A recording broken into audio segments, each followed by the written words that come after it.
Welcome to this Raw Review Mini. I got two things to talk about, and both of them are a bit sad. The first one is, what are they doing with the women on Raw? Look, you look at what happened with Alexa Bliss and with Mickie James. Isn't Mickie James the most experienced woman there? Shouldn't she be doing something?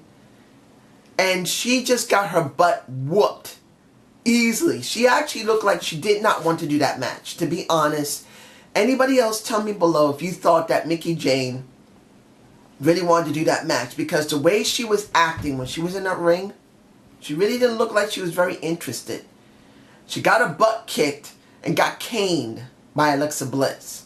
She really didn't look like she cared that much.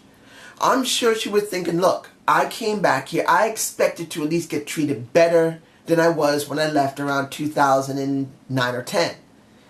And what do you get now? You don't get that. She didn't get treated that well when she was on SmackDown. And now on Raw, she's an afterthought. Alexa Bliss versus... Calm down, calm down. I don't hate Bayley. I don't hate Alexa Bliss. I understand what they're doing Extreme Rules, but shouldn't Mickie James be a real contender? I understand she gets a butt kicked by Nia Jax. She is a way bigger woman. She's like Awesome Kong. She's hard to beat. But Alexa Bliss? I can understand if Alexa cheats, but she won clean against Mickie James. That didn't look good. And then here's the other thing that is even worse. Sasha Banks headlined Hell in a Cell. She headlined Raw a couple of times already. She made women's wrestling relevant last year and the beginning of this year. And what has she done now? She is literally at the bottom of the totem pole working with Alicia Fox. If I'm right, the guy's name is Dar. I keep mispronouncing the guy's name because, like I said, I keep forgetting his name since I don't have the time to look at 205 Live. I don't. 205 Live comes right after SmackDown. I don't have time to do it because I'm doing a review of SmackDown. And I know I could do a review the next day, but I got doctor's appointments to do. And I'm tired after that. So I don't do video reviews on Wednesdays. And I got stuff to do Thursdays. Now I have to do more stuff on Thursdays. So it's like I don't really get a chance to see 205 Live much. It's very tiring to be looking at so many different shows. And since I don't see 205 Live, I don't remember the guy's name, I don't see much of Alicia Fox with the guy, and then whatever storyline is going on there, I don't see it. And now Sasha Banks has been put onto this situation where she's not, so as far as I know, she's not on 205 Live. She's not working with someone there. This is a story that's connected to 205 Live. And it's very sad to see a woman who was literally up here with Charlotte doing things that no woman has done in the recent decade. Not since before 2000 Alright. In the last 9 years, if you're going to be honest about this, maybe 2008, they had some women do some really interesting things. But before that, it was always everybody you know about.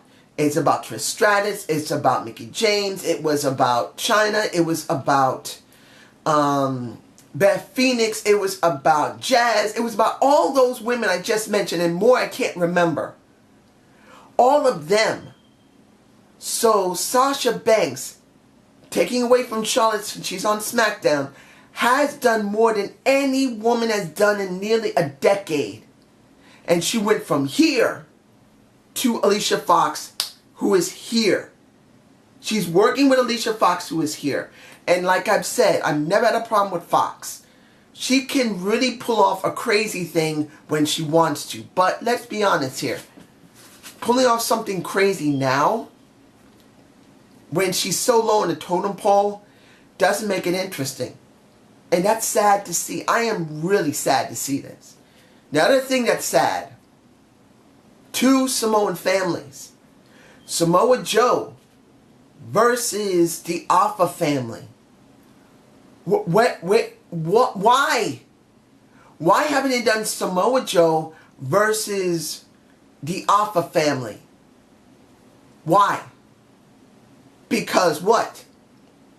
They don't want to piss off the Peter Maivia family, the Alpha family, the Sika family, the Yokozuna family. Why? You got two different families right now. I know that Samoa Joe's by himself. I understand that. I'm not trying to say he's going to bring in relatives to work with him. But think about it. Samoa Joe is Samoan. He's legitimately a Samoan or Fijian. He's of the same type of bloodline as pretty much Roman Reigns, of the Usos, of Yokozuna. They come from the islands. They have that type of blood. And they don't take advantage of it. They don't actually do a real storyline with real Samoans fighting one another. Why? Tell me the reason why I'm wrong. Please, someone tell me. A missed opportunity. Samoan versus Samoan. Do a real Samoan angle on WWE's Raw. It will shock people. When was the last time you saw a family versus a family? That was something you normally never see. Two rival Samoan families. Yes, there's one, and then there's the other one. It would be beautiful to see it. Sorry, something in my eye. I'm telling you right now, you don't see something like this. When you look at SmackDown Live, you look at Tamina Snuka versus Trinity Fatu, who is Naomi. Naomi is married to Tamina's cousin, who is Jimmy or Jonathan Fatu. Instead of playing on that and doing a family war or a family fight to go after a title, they do nothing. They don't go there. Now, maybe it's because the girls don't want to go there. They don't want to do it. But if that's true, how come Naomi's on one side, who's the face, and you got Tamina, who's on the welcome committee, who's the heels? If they're doing that, there's no point. Why not? So when you look at Samoa Joe, you look at Roman Reigns. You got two guys who literally are from two different families that come from the islands. You don't do angles like this.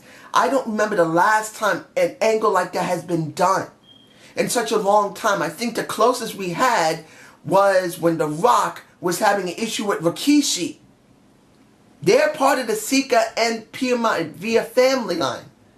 That's one of the few times you actually saw them dealing with each other. Actual relatives, they're cousins of each other. I want to see this. Something 100% different. And it's sad they don't want to go there. And I think the best title for this, Samoan versus Samoan. A missed opportunity.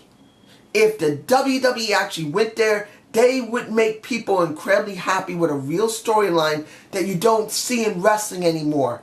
Two people from the same family face one another. The last time you really had something that was really hyped was Owen Hart versus Bret Hart. Truly, that's something you want to see. But that's just my point of view. Hope you enjoyed this pretty much Raw Review mini, what is it, May 22nd or 23rd, 2017? I don't know. Have a good day. Have a good night.